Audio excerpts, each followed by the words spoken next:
Anyway, people, me have a story for share with you know.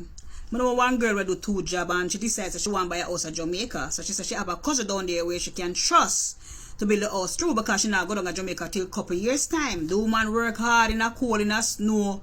Early morning, the woman come out, I go work, keep sending her money to Jamaica. But anyway, she trusts the cousin because the cousin keeps sending picture with the house and say, boy, the room them build up, house start put on, and so forth.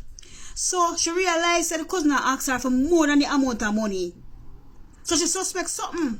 So she tell the cousin that she come down. The cousin give her the address which part the property there. Anyway, when the woman go down there, guess which part, guess what the woman say?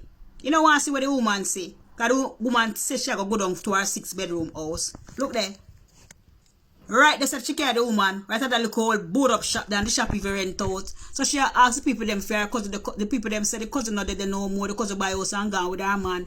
Take the woman money. So that means that the picture them what she just send come give the woman. So the house a fit. So the house a bill. A people house. She did not take picture and send come and make the woman believe say house a bill. See there? And that's the 6-bedroom house. The woman 6-bedroom house. And I never for the woman a people shop that. And make some family terrible, so. Eh? Woman not no house. Woman get robbed because of gone with her man. That the man that got take back the house there from she. And make some man no family terrible, so. Eh? Some man no too wicked and thief, man. That's why some family not trust no man. Wicked man. May God go with her.